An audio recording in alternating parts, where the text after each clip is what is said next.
Welcome back, you guys. How are you doing today? Today, I thought why not talk about something very interesting?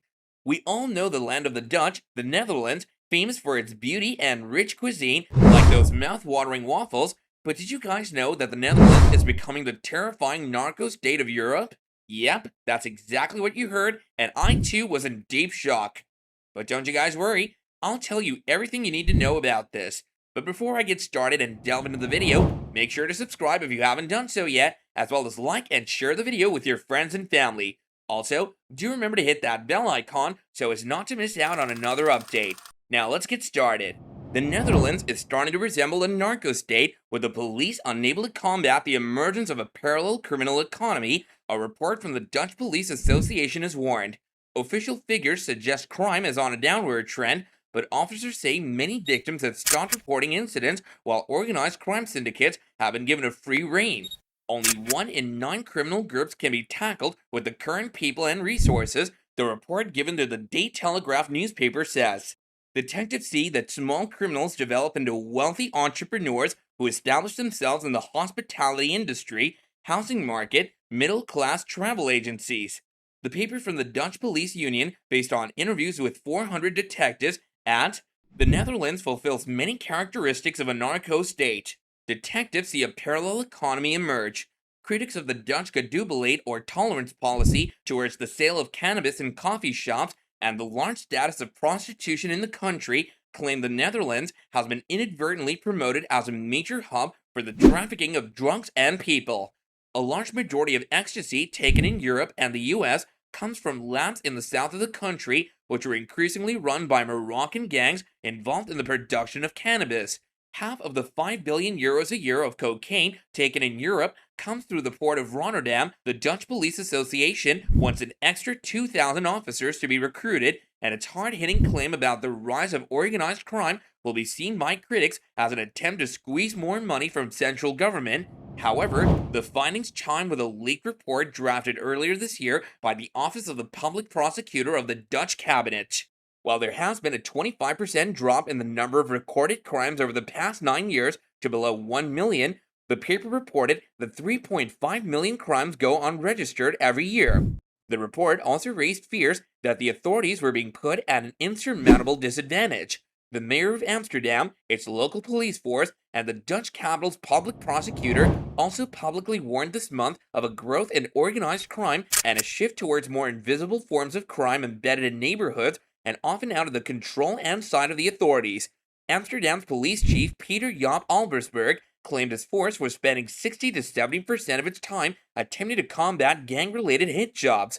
Young men were willing to carry out assassinations for as little as 3,000 euros, he said in an interview this month. In the 80s and 90s, professional hitmen from abroad came here for 50,000 euros, said Alsberg. In recent years, we see young boys from Amsterdam. With the police struggling to deal with the most high-profile crimes, it's claimed that officers are missing many others. The Dutch Police's Union's report, published on Tuesday, warns that criminals who target the elderly and vulnerable are often going unpunished, with only an estimated 20% of such crimes reported to the police. The number of crimes against vulnerable people has increased due to the aging population and more cutbacks in care, the report says. In particular, the theft, fraud, and violence against the elderly and vulnerable people has increased enormously, and insufficient attention is paid to this. The Dutch Minister for Justice and Security, Ferd Grapperhaus, acknowledged that he had received the police report warning of a lack of capacity for the combat against organized crime. He said, "It's a signal that we must take seriously. This government recognizes that there's a need for investment in the police force. Therefore, we're investing extra money in the coming years, an average of 267 million euros every year. We also have funds for combating organized crime, 100 million euros. The Netherlands has, in a sense, created the perfect environment for the drugs trade to flourish.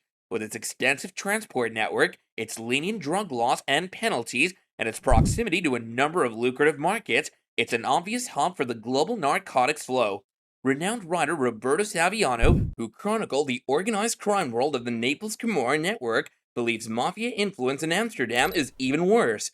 There are clans from all over the world because the Netherlands is one of the most important transit ports. They know whoever controls the Netherlands has one of the arteries of the global drug trade, he told the Volkskrant newspaper. Billions and billions of euros are earned on the black market. Synthetic drugs with a street value of 18.9 billion euros or 16 billion pounds, $22 billion were produced in the Netherlands in 2017. Soft drugs were imported from Colombia and North Africa for 30 years. Today, a significant portion of synthetic drugs, MDMA, LSD, amphetamines, GHB, and crystal meth, are produced in the Netherlands. In fact, the country is considered a world leader. South American drug lords started by shipping to West Africa. The drugs then went north over old smuggling lines from Morocco, and young Moroccans whose parents had moved to the Netherlands still had family connections and migration routes to tap into. This is how police allege Ridwan Taghi made his fortune. He inherited or gained control of a smuggling line and started moving cocaine instead of cannabis, which generated more money and violence. While ringleaders often operate internationally, police fear they're able to use domestic influence to control contract killers who are becoming increasingly younger. Police understand but don't have the means to intervene, shrugs Jan Struis. It's not only the budget cuts. Also, youth prevention teams have gone, so young people are falling under the radar. Then suddenly, we see them helping with liquidations. But does that mean that the Netherlands has turned into a narco-state? We don't have bodies dangling from bridges, argues Wouter Laumans, but we do have corruption in the docks, violence against lawyers, threats to journalists. It definitely has some of the characteristics of a narco-state light. If it does have such an unenviable status, it manifests itself mostly below the radar. The Dutch economy may not be dependent or defined by the drugs industry, but that industry is exerting increasing influence on society, and this indeed as a result is rising and causing uproar and fear amongst the Dutch citizens. The number of cocaine seizures in Europe has been rising steadily, quadrupling between 2009 and 2019.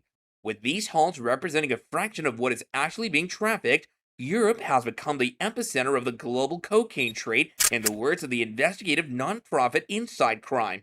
Most of these shipments go through Antwerp and Rotterdam, which boast two of the continent's largest ports, with Antwerp being the main cocaine hub after Rotterdam started tightening security, but an estimated 80% of Belgian-bound cocaine still ends up in the hands of Dutch traffickers.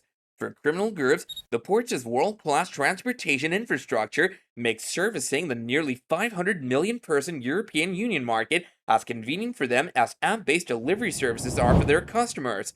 The spread of trafficking has forced lawmakers and law enforcement to choose between aggressive crackdowns and a more socially enlightened public policy response, and while this is being debated, the traffickers' influence is expanding with effects that extend far beyond the port of Rotterdam. The Netherlands is now known as Europe's drug supermarket, and this title is not just damaging to the name, but also to the security as well as the crime rate of the country. Well guys, I have to end the video here, but if you have any questions or interesting facts, then do shout them out in the comments below. In case you guys haven't liked or subscribed yet, then please do so now. I'll be seeing you next time, and until then, goodbye.